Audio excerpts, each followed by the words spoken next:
Hello दोस्तों, क्या हाल है। तारीख आज 8 अप्रैल 2026, दिन बुधवार, हिंदी तिथि षष्ठी। और आइए बात करते हैं आज के मुख्य समाचार में देश भर की तमाम बड़ी खबरों पर नजर डालते हैं। देखिए, सबसे पहले तो आज के कुछ बड़े इवेंट। ईरान इजराइल अमेरिका जंग के बीच आज विदेश सचिव विक्रम मिस्री अमेरिका के दौरे पर जाएंगे और यहाँ अमेरिकी अधिकारियों के साथ अहम बैठक भी करेंगे। 8 से 10 अप्रैल तक 3 दिवसीय उनका ये वाशिंगटन डीसी का दौरा होने वाला है। इस दरमियान भारत अमेरिका के बीच संबंधों से लेकर व्यापार, रक्षा, विज्ञान, प्रौद्योगिकी समेत कई अहम मुद्दों पर चर्चा होगी। चलिए अगली बड़ी खबर देखिए। युद्ध का असर महंगाई पर भी देखने को मिल रहा है। आज बुधवार से ही एयर इंडिया कंपनी अपने टिकट के रेट बढ़ाने जा रही है। ईंधन शुल्क यानी फ्यूल सरचार्ज बढ़ाने की घोषणा की है कंपनी ने। इंडिगो के बाद अब एयर इंडिया भी हवाई टिकट महंगा करने जा रही है और ये बढ़ी हुई कीमतें आज 8 अप्रैल से ही लागू होगी। इस बढ़ोतरी के बाद जो घरेलू उड़ानें हैं, डोमेस्टिक फ्लाइट्स, उन पर लगभग 300 से 900 रुपए तक बढ़ जाएंगे, जबकि इंटरनेशनल उड़ानों पर तो 10 से 20,000 रुपए तक की बढ़ोतरी करने जा रही एयर इंडिया कंपनी। घरेलू उड़ानें भी लगभग 899 यानी 900 रुपए तक महंगी होगी। नया किराया आज 8 अप्रैल से लागू हो जाएगा। और भी डिटेल्स आप देख सकते हैं। चलिए अगला अपडेट देखिए। राजधानी दिल्ली में आज 8 अप्रैल को आईपीएल मैच के चलते कई सारे मार्गों पर रूट डाइवर्जन रहेगा। दिल्ली ट्रैफिक पुलिस की तरफ से एडवाइजरी भी जारी की गई है, देख सकते हैं आप डिटेल। और खबर है, बिहार में नई सरकार बनने की कवायद शुरू हुई। आज 8 अप्रैल को नीतीश कुमार सरकार की कैबिनेट की आखिरी बैठक हो सकती है, क्योंकि इसके बाद कल 9 तारीख को सीएम नीतीश दिल्ली चले जाएंगे और परसों 10 अप्रैल को फिर राज्यसभा की सदस्यता की शपथ भी लेंगे। चलिए खबर देखिए। टीईटी अनिवार्यता के विरोध में शिक्षक मोर्चा मध्य प्रदेश में भी सक्रिय हुआ। आज 8 अप्रैल को डीपीआई घेराव करेंगे। 11 जनप्रतिनिधियों को ज्ञापन सौंपा जाएगा। वहीं खबर है, गुजरात अहमदाबाद में साल 2030 में होने वाले कॉमनवेल्थ गेम्स की तैयारियां तेज हुई। 8 अप्रैल को एक उच्च स्तरीय प्रतिनिधिमंडल आएगा जो यहां मैच का निरीक्षण करेगा। वहीं मध्य प्रदेश में भी 8 से 14 अप्रैल तक अंबेडकर जयंती पर सप्ताह भर कार्यक्रम आयोजित होंगे। सभी जिलों में आयोजन होगा। मुख्यमंत्री मोहन यादव ने ये आदेश दिया है। और खबर है दोस्तों, भारतीय रिजर्व बैंक आरबीआई के गवर्नर संजय मल्होत्रा आज 8 अप्रैल को सुबह 10 बजे मौद्रिक नीति का ऐलान करेंगे। यानी आरबीआई की जो मॉनेटरी पॉलिसी कमेटी की मीटिंग चल रही थी, एमपीसी की बैठक, वो 6 तारीख को शुरू हुई थी, तो आज खत्म होने जा रही है। ऐसे में सवाल ये कि युद्ध के हालातों के बीच क्या रिजर्व बैंक आज भी इंटरेस्ट रेट, रेपो रेट में कमी कर सकता है या नहीं, ये तो 10 बजे पता चल जाएगा। अभी वैसे रेपो रेट 5.25% पर है। अगर ये रेपो रेट सस्ती करता है आरबीआई, तो बैंकों से लोन लेना वगैरह और सस्ता हो सकता है। खैर, दिन में जो भी अपडेट आएंगे मैं आपको बता दूंगा अलग से, इसी चैनल डीएलएस न्यूज के माध्यम से। तभी तो दोस्तों मैं आपको रोजाना कहता रहता हूँ कि अगर आप अभी तक भी जुड़े नहीं हो तो जुड़ जाइए, चैनल को सब्सक्राइब करके बेल आइकन जरूर दबा देना। इससे होगा ये कि जब भी सरकार की तरफ से कोई बड़ा फैसला लिया जाता है या कोई नई सरकारी स्कीम आती है, नई सरकारी योजना आती है, आरबीआई बैंकों वगैरह को लेकर कोई फैसला आता है, तो सबसे पहले आपको डीएलएस न्यूज चैनल के ऊपर अपडेट मिल जाता है। हर रोज तारीख वाइज में आपको डेली की लेटेस्ट अपडेट देता रहता हूँ, तो इसीलिए बोलता हूँ कि जुड़े नहीं हो तो जुड़ जाया करो, ठीक है ना। और अगर आपने पहले से ही सब्सक्राइब कर रखा तो आपका दिल से बहुत बहुत शुक्रिया, आपके अपने डीएलएस भाई की तरफ से थैंक यू सो मच। चलिए फिलहाल आगे बढ़ते हैं खबरों में। देखिए, मौसम विभाग ने भी चेतावनी जारी की है। देश भर में बारिश का सिलसिला जारी है और अगले 24 घंटों तक भी 13 राज्यों में आंधी तूफान, भारी बारिश का अलर्ट है। यूपी बिहार में तो मुसीबत और बढ़ेगी। कई राज्यों में ओलावृष्टि की भी चेतावनी है। तो आगे मैं आपको बताऊंगा और भी पूरे मौसम समाचार विस्तार से। फिलहाल दोस्तों, ईरान अमेरिका इजराइल जंग से जुड़े कुछ बड़े अपडेट देख लेते हैं। देखिए, इन युद्ध को चालू हुए लगभग 40 दिन हो चुके हैं और इस बीच ट्रंप की धमकियां लगातार बढ़ती जा रही हैं। ईरान ने भी कहा कि हमले रुकने की गारंटी पर ही समझौता होगा, वरना हम सीज फायर पर कोई समझौता नहीं करेंगे। और अमेरिका के राष्ट्रपति डोनाल्ड ट्रंप ने तो अब ऑपरेशन ईरान भी शुरू कर दिया है। डेडलाइन खत्म होते ही देर रात आसमान से मानो आग बरसी, खाक द्वीप और ईरान के कौम में भारी तबाही मचा दी। अमेरिका और इजराइल ने ईरान पर हमलों को और भी भीषण कर दिया है। ट्रंप ने तो कल ये भी चेतावनी दी थी कि आज रात एक सभ्यता ही पूरी तरह से नष्ट हो जाएगी। अल्टीमेटम खत्म होने से पहले ही ईरान पर ट्रंप ने डराने वाला बयान दिया। उनके इस बयान को देखकर यूं लगता है कि मानो डोनाल्ड ट्रंप अब ईरान पर परमाणु हमला भी कर सकते हैं। ट्रंप ने ईरान को कड़ी चेतावनी देते हुए कहा कि होर्मुज जल डमरू मध्य अगर नहीं खोला तो आज की रात आखिरी रात होगी। ट्रंप बोले कि ईरान में आज रात एक सभ्यता खत्म हो जाएगी, लेकिन मैं ऐसा नहीं चाहता। 47 साल की ज्यादती, भ्रष्टाचार और मौत का सिलसिला हमेशा हमेशा के लिए रुक जाएगा। ट्रंप के इन धमकी भरे बयानों से सीधा सीधा लगता है कि ईरान पर अब मानो न्यूक्लियर हमला भी कर सकते हैं ट्रंप, और इससे दुनिया भर में थर्ड वर्ल्ड वॉर यानी तीसरा विश्व युद्ध भी छिड़ सकता है। वहीं खबर है, चाइना और रूस ने भी होर्मुज खोलने की मांग पर वीटो लागू कर दिया है। वीटो जो कि चाइना और रूस के पास एक विशेषाधिकार है। भले ही दुनिया के कई देश इस बात पर, इस प्रस्ताव पर सहमत हैं कि होर्मुज खोलने के लिए अंतर्राष्ट्रीय कार्यवाही की जा सकती है। ईरान के खिलाफ सैन्य कार्यवाही या विशेष बल का प्रयोग किया जा सकता है, लेकिन चाइना और रूस के वीटो अधिकार के चलते अब संयुक्त राष्ट्र की ओर से ईरान पर कोई विशेष आधिकारिक सैन्य बल नहीं भेजा जा सकेगा। वीटो का मतलब हो गया ना। चाइना और रूस ने मना कर दिया है कि होर्मुज के लिए ईरान पर कोई विशेष अंतर्राष्ट्रीय कार्यवाही नहीं हो सकती है। ऐसा है तो यूएन में अब ये प्रस्ताव भी गिर चुका है। इस बीच ट्रंप ने धमकी दे रखी है कि आज रात ईरान की पूरी सभ्यता खत्म होगी तो हमले और भी बढ़ सकते हैं। कई डिप्लोमेटिक एक्सपर्ट्स का ये मानना है। इन ट्रंप की चेतावनी के मद्देनजर नजर इजराइल ने भी ईरान की जनता को एक चेतावनी दी और कहा कि आज रात ट्रेनों से यात्रा न करें, क्योंकि डोनाल्ड ट्रंप, अमेरिका और इजराइल मिलकर अब ईरान के रेलवे पटरियों, रेलवे स्टेशनों पर भी हमला करने का प्लान कर रहे हैं। इधर अमेरिका ने एक बड़ा दावा किया, कहा कि अब तक युद्ध विराम वार्ता सकारात्मक रही है, लेकिन जवाब में ईरान का कहना है कि कूटनीतिक बातचीत के सभी चैनल बंद हो चुके हैं। इजराइल और अमेरिका के हमलों के जवाब में ईरान ने भी देखिए यूएई में एक इमारत पर मिसाइल हमला किया, जिसमें 2 पाकिस्तानी घायल हो गए। इजराइल पर भी रॉकेट अटैक किया जवाबी कार्रवाई के रूप में। और इस बीच बड़ी खबर देखिए, ईरान में रह रहे भारतीय लोगों के लिए हमारी भारत सरकार ने भी एडवाइजरी जारी की और कहा कि अगले 48 घंटे सावधान रहें। हेल्पलाइन नंबर भी जारी किए, क्योंकि ट्रंप की धमकी और चेतावनी से ये सीधा सीधा लग रहा है कि ईरान पर और भयंकर हमला कर सकते हैं अब ट्रंप, अमेरिका, इजराइल मिलकर। यही वजह की देख सकते हैं आप, एम्बेसी ऑफ इंडिया की तरफ से ये एडवाइजरी जारी की गई और ये हेल्पलाइन नंबर भी जारी किया है। जो ईरान में हमारे भारतीय नागरिक रहते हैं उनसे भारत के विदेश मंत्रालय का कहना है कि 48 घंटे तक बाहर ना निकले। भारतीय दूतावास ने ये इमरजेंसी एडवाइजरी जारी की है। चलिए अगली बड़ी खबर देखिए, राजस्थान में भी एलपीजी रसोई गैस की किल्लत देखने को मिल रही है। 14 लाख गैस बुकिंग पेंडिंग है। रोजाना 3 लाख ही सप्लाई हो पा रही है, जबकि 2.5 लाख नई बुकिंग और डेली आ रही है। तो ईरान युद्ध के असर के बावजूद राजस्थान में भले ही आईओसीएल ऐसी सरकारी कंपनियों का कहना है कि रसोई गैस संकट नहीं है, लेकिन डेटा बताते हैं कि राजस्थान समेत कई राज्यों में एलपीजी क्राइसिस देखने को मिल रहा है। हालांकि एलपीजी संकट के बीच केंद्र सरकार ने प्रवासी श्रमिकों और प्रवासी लोगों को बड़ी राहत दी है। 5 किलो वाले एलपीजी सिलेंडरों का कोटा दुगुना कर दिया है, यानी ये 5 किलो वाले सिलेंडर अब सीधे राज्य सरकारों और उनके खाद्य एवं नागरिक आपूर्ति विभागों के पास उपलब्ध होंगे। तो सरकार के इन फैसलों से प्रवासी मजदूरों को आसानी से 5 किलो वाला गैस सिलेंडर मिल जाएगा। सरकार ने राज्यों के लिए ये प्रोवाइड करने की जो डेली लिमिट थी उसको भी दुगुना कर दिया है। ईरान जंग की वजह से ही ये फैसला लिया, देख सकते हैं आप इस बारे में भी ये गवर्नमेंट द्वारा जारी प्रेस नोट। वैसे 5 किलो वाला सिलेंडर लेने की प्रोसेस को भी सरकार ने आसान कर दिया। आप सिंपल आधार कार्ड, पैन कार्ड ये डॉक्यूमेंट्स दिखा कर ले सकते हैं। कोई भी एड्रेस प्रूफ डॉक्यूमेंट की जरूरत नहीं होगी। ये पूरा प्रोसेस क्या होगा 5 किलो सिलेंडर खरीदने का, डिटेल्स आप देख सकते हैं। चलिए अगली बड़ी खबर देखिए दोस्तों, ईरान की तेल लाइफलाइन पर भी अमेरिका ने बड़ा हमला किया। खार्ग द्वीप मानो जंग का मैदान बन गया, क्योंकि ईरान के लिए ये खार्ग द्वीप बहुत ही महत्वपूर्ण है। 90% तेल निर्यात का केंद्र है ये। यही वजह कि अमेरिका और इजराइल अब हमलों में इस द्वीप को निशाना बनाना शुरू कर चुके हैं। अमेरिका और ईरान तनाव के बीच ट्रंप की नई चेतावनी के बाद कच्चे तेल की कीमतों में भी भारी उछाल देखने को मिला। क्रूड ऑयल की कीमतें एमसीएक्स पर रिकॉर्ड प्राइस पर पहुंच गई है। $119 प्रति बैरल के रेट पर पहुंच गया क्रूड ऑयल का भाव। भारतीय रुपए में देखा जाए तो 10,888 रुपए प्रति बैरल पहुंच गया। इधर भारत सरकार ने एक और फैसला लिया। 11 महीने बाद भारत ने खरीदा वेनेजुएला का क्रूड ऑयल। रिफाइनरी सेक्टर को बड़ा बूस्ट मिलेगा। कई महीनों बाद आखिरकार अब वेनेजुएला से भारत ने क्रूड ऑयल, कच्चे तेल का आयात शुरू कर दिया है और इसी महीने अप्रैल में 10 से 12 मिलियन बैरल तेल आने की उम्मीद है। इधर डोनाल्ड ट्रंप भी प्लान कर रहे हैं कि होर्मुज रूट पर भी अब वो कब्जा कर लेंगे और होर्मुज से टोल वसूलेंगे। लेकिन उधर ईरान भी ये चाहता है कि होर्मुज रूट पर हमारा ही कब्जा रहेगा और हम भी यहाँ से टैक्स लेंगे, ऐसा। और खबर है ईरान ने उसके परमाणु केंद्रों पर हमले के लिए संयुक्त राष्ट्र एवं IAEA को भी पत्र लिख करके अमेरिका, इजराइल पर तत्काल कार्रवाई की मांग की है। और एलपीजी गैस सिलेंडर पर एक अच्छी खबर आ रही दोस्तों, क्राइसिस के बीच सिलेंडर की कीमतों में भारी कटौती हो सकती है। 317 रुपए तक दाम कम हो सकते हैं। जी हाँ, दरअसल प्रधानमंत्री नरेंद्र मोदी को गैस पर से टैक्स हटाने के लिए chamber of trade and industry CTI की ओर से एक पत्र भेजा गया है। तो अगर केंद्र सरकार इस पत्र पर विचार करती है और इसको लागू कर देती है तो गैस की दरें 317 रुपए तक सस्ती हो जाएगी। देखते हैं आगे सरकार आखिर इस पर क्या फैसला लेती है। अपडेट्स में आपको बताता रहूंगा।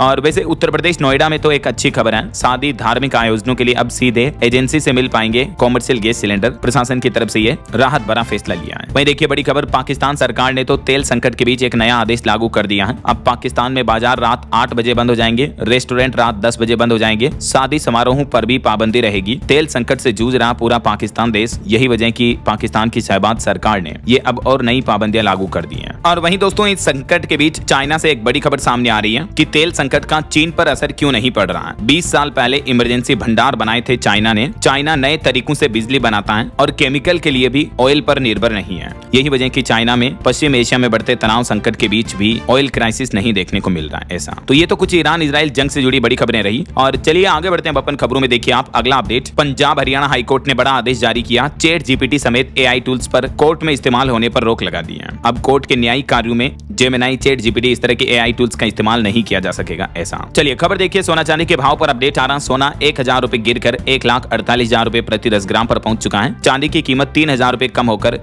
1,31,000 रुपए प्रति किलो पहुंच चुकी है। बाकी और भी अलग अलग कैरेट के हिसाब से गोल्ड का प्राइस आप देख सकते हैं स्क्रीन पर। चलिए अगली खबर देखिए। केरलम के सबरीमाला मंदिर में महिलाओं की एंट्री के विवाद पर सरकार बोली कि महिलाओं को प्रवेश की अनुमति देने का फैसला गलत है, जबकि इस मामले पर सुनवाई के दौरान महिला जस्टिस नागरत्ना बोली कि महिलाओं को महीने के 3 दिन अछूत माने, चौथे दिन नहीं। ऐसा क्यों? जब महिलाओं में मासिक धर्म पीरियड्स का टाइम होता है उस समय जो कई लोग उन्हें अछूत मानते हैं, अपवित्र मानते हैं, तो इस पर सुप्रीम कोर्ट के जजों ने सुनवाई करते हुए इसे एक तरह से सामाजिक बुराई बताया है। बाकी देखते हैं आगे इस मामले पर 16 अप्रैल तक दलीलें दी जा सकेगी, उसके बाद सुप्रीम कोर्ट का फाइनल फैसला क्या आता है। जो भी अपडेट आएगा मैं आपको बता दूंगा। और फिलहाल देखिए अगली खबर। देश के रक्षा मंत्री राजनाथ सिंह बोले कि पाकिस्तान कितने टुकड़ों में बटेगा भगवान ही जाने। बंगाल में अगर पाकिस्तान ने नजर डाली तो नतीजा बुरा होगा। अभी एक दिन पहले आपको बताऊंगा पाकिस्तान के पीएम ने बयान दिया था कि भविष्य में हम कोलकाता को निशाने पर लेंगे, तो उसी का जवाब देते हुए रक्षा मंत्री राजनाथ सिंह ने पाकिस्तान को ये मुंह तोड़ 2 टूक जवाब दिया। चलिए खबर है दोस्तों, राजधानी दिल्ली में अब घर खरीदना और बनाना आसान होगा। राजधानी में टीओडी नीति को केंद्र सरकार की मंजूरी मिल चुकी है। टीओडी का फुल फॉर्म है ट्रांजिट ओरिएंटेड डेवलपमेंट। ये सरकार की एक नई पॉलिसी है। इसके तहत घर बनाने वाले को, कंस्ट्रक्शन का कार्य चलाने वालों को राहत मिलेगी। ये टीओडी पॉलिसी के कुछ मुख्य बिंदु की डिटेल्स भी आप देख सकते हैं स्क्रीन पर। और दिल्ली विधानसभा सुरक्षा चौक पर भी एक बड़ा अपडेट सामने आ रहा। इस घटना के टाइम ड्यूटी पर तैनात सभी पुलिस कर्मियों को तत्काल प्रभाव से सस्पेंड कर दिया है। इस मामले की जांच अभी भी जारी है। अभी एक दिन पहले आपको बताऊंगा दिल्ली विधानसभा में एक अनजान शख्स कार से आता है और गमला रखकर चला जाता है। तो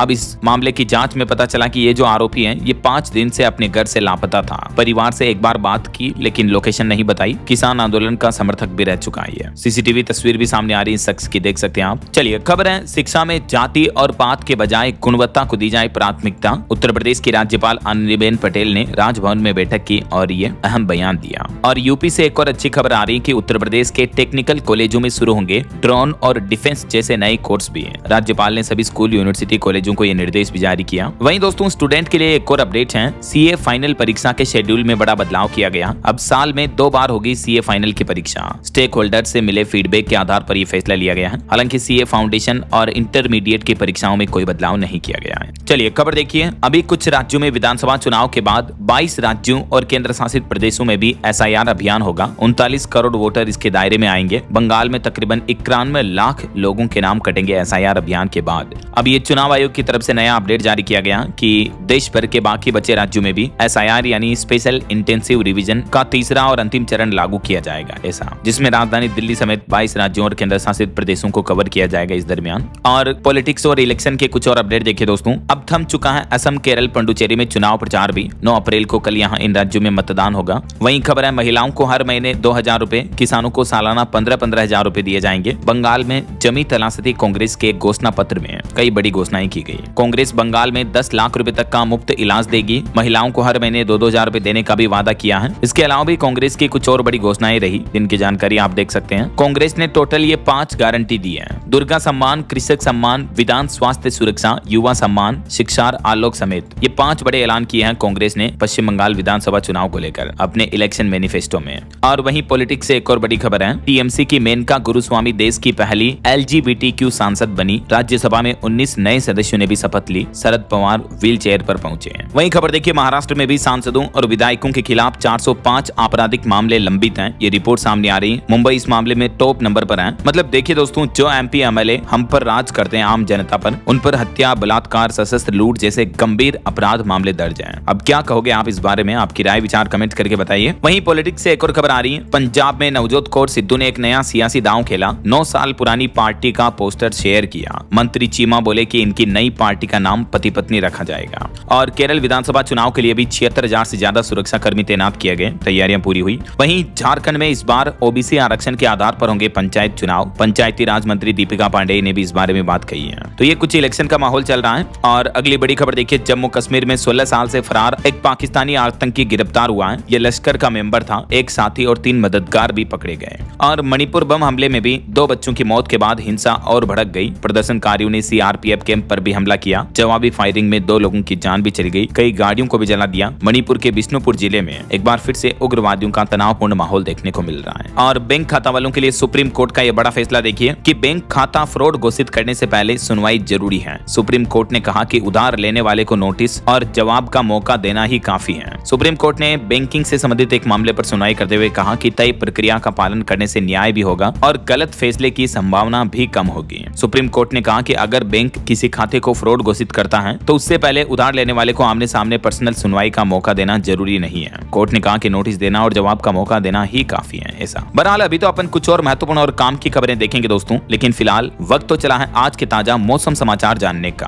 तो देखिए, मौसम विभाग की तरफ से बड़ी चेतावनी जारी की गई है। उत्तर प्रदेश, राजस्थान समेत देश के 20 राज्यों में आंधी बारिश का अलर्ट है। पहाड़ी राज्य उत्तराखंड में बर्फबारी चल रही है। दिल्ली, पंजाब में भी ओले गिरेंगे। बीते दिन भी देखिए आप यूपी मथुरा में मुख्यमंत्री योगी आदित्यनाथ के कार्यक्रम का टेंट भी आंधी में उड़ गया। राजस्थान के रेगिस्तान इलाके में भी ओले गिरे। मध्य प्रदेश में बारिश हुई। हिमाचल प्रदेश में लैंडस्लाइड से पुल भी नदी में गिर गया। हालात काफी गंभीर चल रहे हैं। इस बीच एमपी में देखिए आप शिवपुरी, दतिया, धार समेत कई जिलों में तेज बारिश हुई। 60 से 70 किलोमीटर प्रति घंटा की रफ्तार से तेज आंधी और हवाएं भी चली। वहीं भिंड, श्योपुर में ओले गिरे। आकाशीय बिजली का भी अलर्ट जारी हुआ। ये देख सकते हैं आप मध्य प्रदेश में भी तेज हवा आंधी की तस्वीरें भी। आज 8 अप्रैल को भी मध्य प्रदेश के उत्तरी हिस्सों में कई जिलों में बारिश का अलर्ट है और कल 9 अप्रैल को भी पूर्वी हिस्सों में बारिश की चेतावनी है। अच्छा, बात करें उत्तर प्रदेश की तो देखिए आप यूपी की राजधानी लखनऊ में भी धूल भरी आंधी के बाद बारिश देखने को मिली। मथुरा में आंधी से योगी के कार्यक्रम का टेंट उड़ गया। कानपुर, झांसी में पेड़ और पोल भी उखड़ गए। इतनी गंभीर स्थितियां देखने को मिल रही है यूपी में भी। आज 8 अप्रैल को भी उत्तर प्रदेश के आधे से ज्यादा जिलों में आंधी, तूफान और बारिश, बिजली की चेतावनी है। ओलावृष्टि का भी अलर्ट है अलीगढ़, मथुरा, हाथरस समेत इन जिलों में। और अब देखिए राजस्थान में भी राजधानी जयपुर में तेज बारिश हुई। उदयपुर में अंदर से एक दीवार भी गिर गई। सीकर में इतनी बारिश हुई कि सड़कों पर 2-2 फीट तक पानी भर गया। टोंक में भी ओले गिरे। किसान भाई लोगों की फसलों को भारी नुकसान पहुंचा। ये देख सकते हैं आप, गेहूं, धान वगैरह की कटी हुई फसलें पूरी पानी से लबालब डूब रही है। किसान भाई लोगों का तो सब कुछ खत्म हो गया इन गंभीर हालातों में, क्योंकि इतनी ओलावृष्टि वगैरह देखने को मिल रही है कई जिलों में।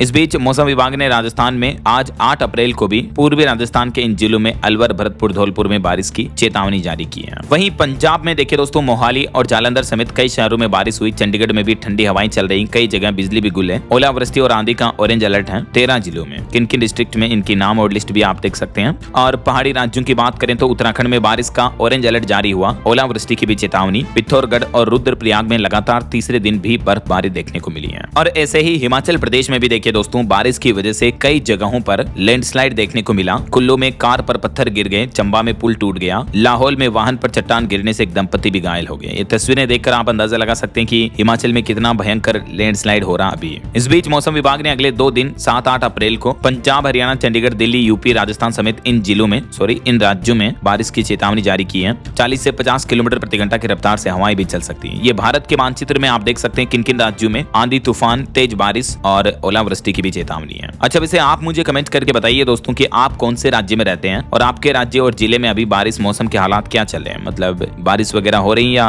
मौसम सूखा है, कमेंट करके बताइएगा जरूर। चलिए मौसम के बाद आगे बढ़ते हैं खबरों में। कुछ मार्केट अपडेट्स पर नजर डाल लेते हैं। तो देखिए, आखिरकार कई दिनों की गिरावट के बाद भारतीय शेयर बाजार में तेजी देखने को मिली। सेंसेक्स 510 अंक चढ़कर 74,617 पर बंद हुआ। निफ्टी भी 150 अंक चढ़ा। वहीं खबर है air India CEO Campbell Wilson ने अपनी कंपनी से इस्तीफा दे दिया है। चलिए अगला अपडेट देखिए। मध्य प्रदेश में किसानों के लिए बड़ी राहत की खबर है। अब साल में एक बार ही चुकाना होगा फसल ऋण। नई व्यवस्था जल्द ही लागू होगी। किसानों को खरीफ और रबी की फसलों के लिए साल में 2 बार की बजाय अब एक ही बार अल्पकालिक फसल ऋण चुकाना होगा। ये नई व्यवस्था बनाई जा रही ताकि किसान डिफॉल्टर ना हो और उन्हें समय पर ऋण चुकाने में आसानी रहे, है ना। चलिए अगला अपडेट देखिए। मध्य प्रदेश में रेप केस में सजा काट रहे नारायण साई को तलाक की मंजूरी दे दी एमपी कोर्ट ने। इंदौर की फैमिली कोर्ट ने यह मंजूरी दी। पत्नी को 2 करोड़ रुपए एलुमनी का आदेश भी दिया मध्य प्रदेश इंदौर फैमिली कोर्ट ने। और गुजरात में एक बड़ी घटना हो गई। देखिए आप, अहमदाबाद में डोसा खाने से, जो फास्ट फूड आता है ना डोसा, उससे 2 बच्चियों की मौत हो गई। मामले का पता चलने के बाद 4 दिन बाद 3 महीने की बच्ची का शव कब्र से निकालकर पोस्टमार्टम के लिए भेजा गया। मामला अहमदाबाद के चांदखेड़ा क्षेत्र का है। वहीं खबर है भारत का 500 मेगावाट परमाणु रिएक्टर आखिरी स्टेज में चल रहा है और ये प्रोजेक्ट कंप्लीट होने के बाद भारत एक नई उपलब्धि हासिल कर लेगा, क्योंकि अभी ऐसा सिर्फ रूस के पास है। ये प्रोजेक्ट थोरियम को यूरेनियम में बदल सकता है। प्रधानमंत्री नरेंद्र मोदी बोले कि ये भारत की सबसे बड़ी सफलता में से एक है। चलिए सरकारी कर्मचारियों के डीए हाइक पर खबर आ रही है कि डीए हाइक में देरी ने बढ़ाई टेंशन। मार्च बीत गया, अप्रैल आ गया, लेकिन सरकारी कर्मचारियों की सैलरी नहीं बढ़ी। तो कई कर्मचारियों के संगठन बोले कि तुरंत बताओ आखिर 8th पे कमीशन 8वां वेतन आयोग कब लागू होगा और हमारी महंगाई भत्ता डीए वगैरह कब बढ़ाया जाएगा। तो इसको लेकर केंद्र सरकार से जवाब भी मांगा है केंद्रीय कर्मचारियों के संगठन ने, है ना। चलिए अगली खबर देखिए। IITian बाबा ने मुलाकात के दूसरे ही दिन अपनी पत्नी को प्रपोज कर दिया। तमिलनाडु के आश्रम से इनकी लव स्टोरी शुरू हुई थी। 1 साल साथ रहने के बाद इन्होंने शादी की और आखिरकार IITian बाबा अब हरियाणा के जज्जर में अपने घर पहुंच चुके हैं। उनकी माताश्री ने उनकी बहू का स्वागत भी किया है। तस्वीरें आप देख सकते हैं। चलिए बड़ी खबर देखिए। जज साहब की फर्जी फेसबुक आईडी बना बनाकर दोस्त से पैसे ऐंठे, साइबर अपराधी ने महिला जज के पिता का फ्रेंड बनकर कॉल किया। दरअसल राजस्थान के स्कूलों में मंगलवार को कल अनूठा नजारा देखने को मिला। प्रदेश के करीब 1400 स्कूलों में शिक्षकों की जगह बच्चों को पाठ पढ़ाते दिखे जज, न्यायिक अधिकारी। और उन्हीं में से एक जज ने एक किस्सा भी सुनाया कि आखिर आजकल के समय में किस किस तरह के साइबर फ्रॉड हो रहे हैं, आपको सावधान रहने की जरूरत है ना। चलिए अगला अपडेट देखिए। एयरपोर्ट पर अब आईडी दिखाने का झंझट खत्म होगा। डिजी यात्रा ला रहा नया इंटरनेशनल एंट्री का सिस्टम। तो अब एयरपोर्ट पर आपको सिंपली अपने पासपोर्ट डॉक्यूमेंट जैसे एंट्रीज को स्कैन करवानी है और ऑटोमेटिकली आपका क्लेरिफिकेशन वेरिफिकेशन हो जाएगा ऐसा। चलिए बैंकिंग न्यूज से खबर देखिए दोस्तों। HDFC बैंक ने अपने ग्राहकों को बड़ी राहत दी। लोन का MCLR घटा दिया है, यानी अगर आपने भी HDFC बैंक से लोन लिया हुआ है तो MCLR में 5 बेसिस पॉइंट की कटौती कर दी है। तो जाहिर सी बात है इस कटौती के बाद HDFC बैंक ग्राहकों को थोड़ा लोन में राहत मिलेगी। चाहे आपने होम लोन, बिजनेस लोन, किसी भी तरह का लोन लिया हुआ है तो हर महीने की EMI जो है थोड़ी कम आएगी आपकी, है ना। और वहीं खबर है दोस्तों, अनंत अंबानी ने बड़ा दान किया। केरल के मंदिरों और हाथियों के लिए 18 करोड़ रुपए के डोनेशन की घोषणा की है मुकेश अंबानी के बेटे ने। चलिए बड़ी खबर देखिए। डोनाल्ड ट्रंप की चेतावनी पर राहुल गांधी ने भी बड़ा बयान दिया। सभ्यता खत्म करने की बात अस्वीकार्य होगी, परमाणु हथियार का हमला कभी जायज नहीं है। कांग्रेस नेता राहुल गांधी ने अमेरिका के राष्ट्रपति डोनाल्ड ट्रंप की ईरान की चेतावनी को लेकर ये बात कही है। वहीं खबर है पोप ने ट्रंप की धमकी को भी बताया अस्वीकार्य। ईरान बोला कि हमला हुआ तो हम भी तुरंत जवाब देंगे ऐसा। चलिए खबर देखिए। नासा के आर्टेमिस 2 मिशन ने अपोलो 13 का गलती से बना रिकॉर्ड भी तोड़ दिया। चांद पर जाते समय ऑक्सीजन टैंक फट गया था तो मुश्किल से बची थी एस्ट्रोनॉट्स की जान भी। आखिरकार आर्टेमिस 2 ने नया रिकॉर्ड बना दिया, धरती से इंसानों के सबसे ज्यादा लंबी दूरी तक पहुंचने का।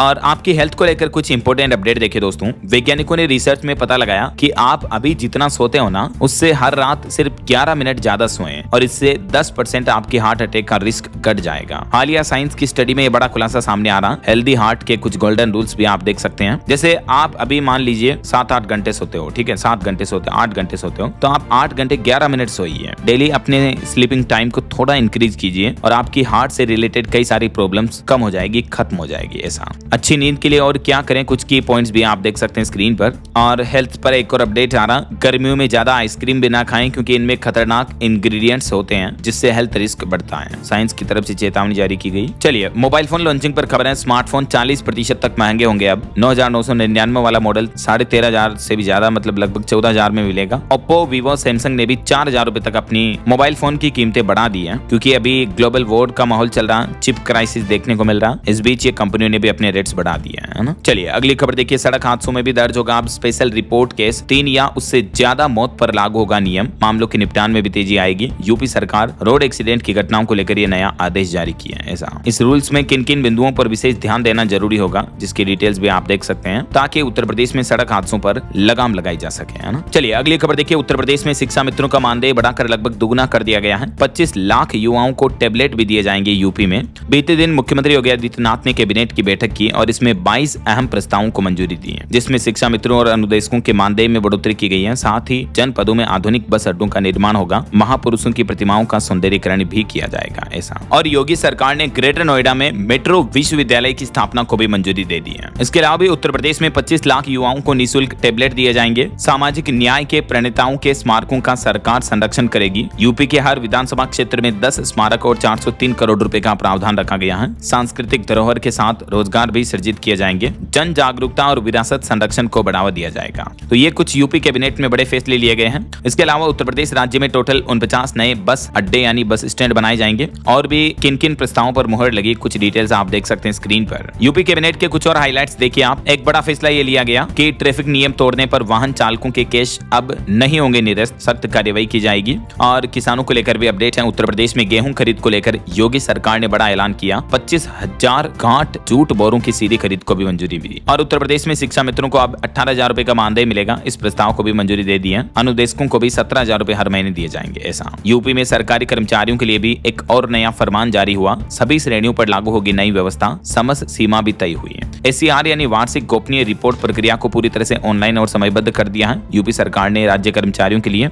और अब सभी श्रेणियों के कर्मचारियों को मानव संपदा पोर्टल पर अपनी प्रविष्टियां भी भरना अनिवार्य होगा। ये भी नया आदेश जारी हो चुका है। और वहीं दोस्तों किसानों के मुआवजे पर भी सीएम योगी ने बड़ी घोषणा कर दी है। प्रशासनिक अधिकारियों को भी निर्देश दिए क्योंकि अभी असमय बेमौसम जो बारिश हो रही, ओलावृष्टि की वजह से किसानों की फसलों को भारी नुकसान हुआ। तो मुख्यमंत्री योगी आदित्यनाथ ने कहा कि प्रशासनिक अधिकारी तुरंत फसलों के नुकसान का आकलन कराएं। फसल हानि, जन हानि, पशु हानि, घायलों और प्रभावितों को निश्चित समय पर मुआवजा दिया जाए ऐसा। और देखिए यूपी नोएडा में 300 मीट्रिक टन गीले कचरे से बनेगी गैस, पीएनजी के जरिए घरों में सप्लाई होगी, आईजीएल लगाएगी, सीबीजी प्लांट भी है। तो यूपी नोएडा में ये भी नया इन्वेस्टमेंट होने जा रहा है ना। चलिए अगली खबर देखिए, भारत के नक्शे कदम पर चली नेपाल की नई बालेन सरकार, पेट्रोलियम उत्पादों पर बड़ा फैसला लिया। और जैसे भारत सरकार ने पेट्रोलियम और इस तरह के उत्पादों पर ड्यूटी घटाई है, टैक्स छूट दिए, वैसे ही नेपाल सरकार भी 50% छूट देने का निर्णय लिया है ऐसा। वहीं खेल समाचार से खबर है, राजस्थान की आईपीएल 19 में लगातार तीसरी जीत हुई, मुंबई को 27 रन से हराया, जायसवाल ने नाबाद 77 रन बनाए, 3 बॉलर्स को 2-2 विकेट भी मिले। और बॉलीवुड से कुछ अपडेट देखिए, अवार्ड शो में कॉमेडियन राजपाल यादव का अपमान हुआ तो सपोर्ट में उतरे सलमान खान, कहा कि आप टैलेंटेड हैं, हमेशा काम मिलेगा। सलमान के बाद मीका भी राजपाल के सपोर्ट में उतरे, कहा कि किसी के बुरे वक्त का मजाक उड़ाना गलत है। और देखिए एक दुख भरी खबर, श्रद्धांजलि, तमिल एक्ट्रेस सुभासिनी सुब्रमण्यम का शव मिला, उनकी मौत हो गई। मौत से पहले कॉल पर उनका पति से झगड़ा हुआ था, 2 साल पहले तो उनकी शादी हुई थी। ये साउथ की काफी पॉपुलर एक्ट्रेस जो डिप्रेशन में थी बताया जा रहा, और अभी अपने पति से झगड़े के बाद इनका शव मिला है, देखिए जरा। चलिए अगली खबर देखिए, राजेंद्र भारती की याचिका पर दिल्ली हाईकोर्ट में 15 अप्रैल को अगली सुनवाई होगी। मध्य प्रदेश में बड़ी सियासी हलचल, नरोत्तम से मिले हेमंत खंडेलवाल भी। वही खबर है, इंडिया रबर एक्सपो 2026 का भव्य आगाज हुआ राजधानी दिल्ली में। मुख्यमंत्री रेखा गुप्ता ने औद्योगिक शक्ति और मेक इन इंडिया पर दिखाया जोर। ये 12वां इंडिया रबर एक्सपो का आयोजन शुरू हुआ है दिल्ली में। और देखिए राजधानी दिल्ली की 1511 अनाधिकृत कॉलोनियों के लिए भी मुख्यमंत्री रेखा गुप्ता ने बड़ी घोषणा की, कहा कि मालिकाना हक मिलते ही एमसीडी से करवा सकेंगे अब रेगुलराइज। राजधानी वासियों के लिए अच्छा फैसला है। और खबर है, बदल चुके हैं कनाडा के इमिग्रेशन नियम, वीजा फीस और वर्क परमिट भी बदला है, भारतीयों को इससे फायदा होगा। कनाडा गवर्नमेंट की तरफ से यह बड़ा फैसला लिया गया। और देखिए अब महिलाएं भी संभालेगी टैक्सी की वाहनों की स्टीयरिंग। हरियाणा सरकार पिंक कैब योजना से लखपति दीदी बनने का सपना पूरा करने जा रही है, और इसके लिए वाहन चलाने का प्रशिक्षण दिया जाएगा महिलाओं को, और वाहन खरीदने के लिए 10 लाख रुपए तक का ब्याज मुक्त ऋण भी मिलेगा बाकायदा। चलिए खबर है, उत्तराखंड में 4 धाम यात्रा में केदारनाथ के लिए हेली शटल सेवा 21 अप्रैल से शुरू होगी, 22 तारीख को खुलेंगे बाबा के कपाट। और उत्तराखंड के मुख्यमंत्री पुष्कर सिंह धामी ने भी बड़ी घोषणा की, टिहरी के मदन नेगी में खुलेगा नया केंद्रीय विद्यालय, स्थानीय बच्चों को मिलेगी गुणवत्तापूर्ण शिक्षा भी, सीएम धामी ने यह बड़ी घोषणा की है। और छत्तीसगढ़ हाईकोर्ट का बड़ा फैसला देखिए, एसडीएम को मेडिकल प्रमाण पत्र की वैधता तय करने का अधिकार नहीं है। हाईकोर्ट ने एक मामले की सुनवाई करते हुए ये महत्वपूर्ण फैसला सुनाया है। चलिए अगला अपडेट देखिए, उच्च शिक्षण संस्थानों को वैश्विक पहचान दिलाने के लिए आगे आया शिक्षा मंत्रालय। क्यूएस रैंकिंग 2027 में भाग लेने पर जोर दिया गया, भारतीय शिक्षा मंत्रालय ने ये नई पहल शुरू की है। वहीं खबर है दोस्तों, मध्य प्रदेश में श्री राम वन गमन पथ का विस्तार किया जाएगा, 10 और स्थल जोड़े जाएंगे। धार्मिक पर्यटन को बढ़ावा देने के लिए एमपी सरकार का यह नया प्लान है। और बड़ी खबर देखिए, बिहार में हड़ताल पर सख्त हुई सरकार, राजस्व अधिकारियों पर कार्रवाई के संकेत दिए, भूमाफियाओं पर भी शिकंजा कसा जाएगा। बिहार के उप मुख्यमंत्री विजय कुमार सिन्हा की तरफ से ये सख्त हिदायत दी गई है। वहीं बिहार में कारतूस तस्करी पर बड़ी कार्रवाई की गई, अंतर्राज्यीय नेटवर्क का बड़ा खुलासा हुआ, पंजाब हरियाणा से जुड़े तार मिले, एनआईए की छापेमारी भी तेज हुई। और बिहार के सरकारी कर्मचारी अब एक ही बार दे पाएंगे प्रतियोगिता परीक्षा, मुख्यमंत्री नीतीश कुमार सरकार की तरफ से यह बड़ा निर्णय लिया गया है। बिहार सरकार ने सरकारी कर्मचारियों के लिए यह नया नियम लागू कर दिया है, जिसके तहत वे सेवा काल में रहते हुए केवल एक ही बार किसी अन्य एग्जाम की प्रतियोगिता परीक्षा दे पाएंगे। यदि दोबारा परीक्षा देनी है तो फिर नौकरी छोड़नी पड़ेगी। ये सख्त नियम लागू कर दिया है बिहार गवर्नमेंट ने। इस बारे में आदेश भी, ऑर्डर भी जारी किया गया है, नोटिस आप देख सकते हैं। वही देखिए मुख्यमंत्री नीतीश कुमार का एक और बड़ा फैसला, बिजली उपभोक्ताओं के लिए खुशखबरी है। बिजली कनेक्शन में देरी हुई तो अफसर भरेंगे 1000 रुपए का जुर्माना हर रोज। अब अगर आप नया बिजली कनेक्शन अप्लाई करते हो तो समय पर आपको बिजली कनेक्शन मिल जाएगा, ऐसा है ना। और बिहार सरकार की एक और शानदार स्कीम देखिए, घर ले आए 3 व्हीलर और 4 व्हीलर वाहन, 50% अनुदान भी दिया जाएगा। मुख्यमंत्री मत्स्य कल्याण योजना के तहत यह नई सुविधा दी जा रही है बिहार सरकार द्वारा। और खबर देखिए, उत्तर प्रदेश के मुख्यमंत्री योगी आदित्यनाथ त्रिदिवसीय उत्तर प्रदेश कृषि विज्ञान कांग्रेस 2026 का उद्घाटन करेंगे। वैज्ञानिकों को भी सम्मानित करेंगे। आज 8 अप्रैल को इसका उद्घाटन किया जाएगा। और यूपी के कुछ और अपडेट देखिए दोस्तों, अब एग्जाम में एआई कैमरे और बायोमेट्रिक सिस्टम से परीक्षा केंद्रों की निगरानी होगी। उत्तर प्रदेश शिक्षा आयोग की परीक्षाओं में पारदर्शिता व पेपर लीक पर रोक लगाने के लिए नया प्लान बनाया गया है। यूपी में अब एडवांस टेक्नोलॉजी का इस्तेमाल किया जाएगा, ऐसा। वहीं खबर है, यूपी पंचायत चुनाव से पहले वोटर लिस्ट से हटाए गए 81,237 फर्जी मतदाता, 15 अप्रैल को अंतिम सूची जारी होगी। और उत्तर प्रदेश में अवकाश और त्योहारों के समय बैलेंस खत्म होने पर भी नहीं कटेगी बिजली, उपभोक्ताओं को डाउनलोड करना होगा ये मोबाइल ऐप भी। यूपी सरकार की तरफ से इस बारे में भी नई गाइडलाइंस जारी की गई है, डिटेल्स आप देख सकते हैं। और खबर है, यूपी में 26 एकड़ में बनेगी मेट्रो यूनिवर्सिटी, निर्माण के लिए शहर भी फाइनल हो गया। ग्रेटर नोएडा में यह नई मेट्रो यूनिवर्सिटी की स्थापना को मंजूरी दी गई। वैसे उत्तर प्रदेश में अभी फैक्ट्रियों की संख्या 32,000 के भी पार पहुंच चुकी है। औद्योगिक विकास को नई रफ्तार मिली यूपी सरकार की कुछ योजनाओं और रणनीतियों के चलते हैं। और खबर है, योगी सरकार बदलेगी अखिलेश गवर्नमेंट के समय की मदरसा नियमावली भी अब मान्यता पाठ्यक्रम को बनाया जाएगा सख्त और पारदर्शी भी। उत्तर प्रदेश में मदरसाओं को लेकर भी ये नया नियम लागू होने जा रहा है। और ग्रेटर नोएडा में यूपी विधान परिषद समिति की बैठक हुई, 10 बिंदुओं पर समीक्षा हुई, अफसरों को समय पर कार्रवाई के निर्देश भी दिए गए। वहीं खबर है उत्तर प्रदेश में स्मार्ट बिजली मीटर में प्रीपेड की अनिवार्यता खत्म होगी, अब उपभोक्ताओं के पास पोस्ट पेड का विकल्प भी होगा। ये एक अच्छी पहल है यूपी सरकार की। और आपकी हेल्थ को लेकर अगला अपडेट देखिए दोस्तों, आजकल के जमाने में एआई यानी आर्टिफिशियल इंटेलिजेंस के जो टूल्स हैं वो ह्यूमन इंसानों को डिजिटल डिमेंशिया की प्रॉब्लम कर रहे हैं, यानी हमारे मस्तिष्क के न्यूरॉन्स के बीच कनेक्शन कमजोर हो रहा है एआई टूल्स के ज्यादा यूज की वजह से। ऐसा हालिया साइंस की रिसर्च रिपोर्ट में ये बात सामने आ रही है। चलिए आगे बढ़ते हैं, कुछ और स्टेट न्यूज अपडेट देखिए दोस्तों। देखिए राजस्थान में महंगाई की नई मार, RCDF ने सरस घी के दाम बढ़ा दिए हैं, 20 रुपए प्रति लीटर तक महंगा हो चुका है। बढ़ी हुई दरें आज से लागू होगी। और राजस्थान में तो 5 किलो वाला LPG गैस सिलेंडर भी महंगा हुआ, घरेलू से दुगुना हुई कीमत, कॉमर्शियल से भी ज्यादा होगी इसकी रेट्स। 123 रुपए प्रति किलो की दर से पड़ेगा ये 5 किलो वाला LPG सिलेंडर, जबकि अलग अलग टाइप के सिलेंडर की रेट्स भी आप देख सकते हैं स्क्रीन पर। वहीं खबर है मध्य प्रदेश में दिवाली से पहले MP में UCC लागू करने की तैयारी कर रही है मोहन यादव सरकार। मुख्यमंत्री ने मंत्रियों की बैठक में संकेत दिए, गोवा और उत्तराखंड मॉडल का अध्ययन भी करेगी MP सरकार ये लागू करने के लिए। और MP भोपाल में खुलेगा financial training and research institute भी। उज्जैन एयरपोर्ट के लिए भी 590 करोड़ रुपए का बजट जारी किया मध्य प्रदेश सरकार ने। और बड़ी खबर देखिए मध्य प्रदेश का ये मामला, एक यूनिवर्सिटी के एग्जाम में पूछा गया कि अल्लाह के सिवा दूसरा कोई और नहीं है। सम्राट विक्रमादित्य विश्वविद्यालय के BCom BCA में पूछे गए इस प्रश्न पर भी विवाद पैदा हो गया, जांच के आदेश भी दिए हैं। वहीं खबर है मध्य प्रदेश पुलिस ने पहली बार पकड़ा पानी में उगने वाला गांजा भी। OG ग्रेड का ये हाइड्रोपोनिक गांजा मिला है। ओके, और चलिए कुछ एजुकेशनल अपडेट्स देख लेते हैं फटाफट से। सरकारी नौकरी पर खबर देखिए, यूपी SSSC ने 722 भर्ती का नोटिफिकेशन जारी किया। करेंसी नोट प्रेस में भी 534 वैकेंसी निकली है। और भी कुछ अलग अलग गवर्नमेंट जॉब्स की डिटेल्स आप देख सकते हैं स्क्रीन पर। और खबर है राजस्थान SI भर्ती परीक्षा 2025 के मॉडल आंसर की जारी हो चुकी है। कैंडिडेट्स आज से ही आपत्ति दर्ज करा सकेंगे। मध्य प्रदेश में भी सरकारी नौकरी का मौका है, 3000 से ज्यादा पदों पर भर्तियां निकली हुई हैं। ये रिक्रूटमेंट्स की ज्यादा डिटेल्स भी आप देख सकते हैं स्क्रीन पर। वहीं मध्य प्रदेश में संस्कृत बोर्ड की नई नीति पर भी हाईकोर्ट ने रोक लगाई, छात्रों को बड़ी राहत मिली। मध्य प्रदेश बोर्ड में CBSE छात्रों को 10वीं 12वीं की फॉर्म की अनुमति भी दी गई है। और अंत में एक एस्ट्रोलॉजी का अपडेट देखिए दोस्तों, ज्योतिष विज्ञान के मुताबिक घर के मंदिर में नहीं रखनी चाहिए खंडित मूर्तियां। पूजा पाठ से जुड़ी कुछ मान्यताएं भी आप देख सकते हैं। पूजा घर जो होता है हमारे घर में वो हमेशा उत्तर या पूर्व दिशा की ओर होना चाहिए और साफ सफाई का विशेष ध्यान रखें मंदिर में, है ना। ओके, और अंत में आज के राशिफल पर नजर डालते हैं। तो देखिए कन्या राशि वालों को धन लाभ होने के योग हैं और वृश्चिक राशि वालों के प्रमोशन के रास्ते भी खुलेंगे। और भी कुछ अलग अलग राशियों का राशिफल आप देख सकते हैं स्क्रीन पर। और हाँ दोस्तों, आप मुझे कमेंट करके बताइए कि भारत ने क्रिकेट के क्षेत्र में अब तक कुल कितने वर्ल्ड कप जीते हैं, कमेंट करके बताइए। सही जवाब देने वाले लोगों को रैंडमली सेलेक्ट होने पर DLS न्यूज टीम की तरफ से शानदार सरप्राइज गिफ्ट जीतने का मौका मिलेगा। और इसी के साथ ही अगर आपको वीडियो अच्छा लगा तो इसे लाइक करना, शेयर भी करना, DLS न्यूज चैनल को सब्सक्राइब करके बेल आइकन जरूर दबा देना, रोजाना ऐसी इंफॉर्मेटिव जानकारियां, महत्वपूर्ण समाचार देखते रहने के लिए। ओके, ख्याल रखिएगा अपने आप का, अपने परिवार का। मिलेंगे अगले नेक्स्ट अपडेट में, तब तक के लिए जय हिंद, जय भारत, वंदे मातरम।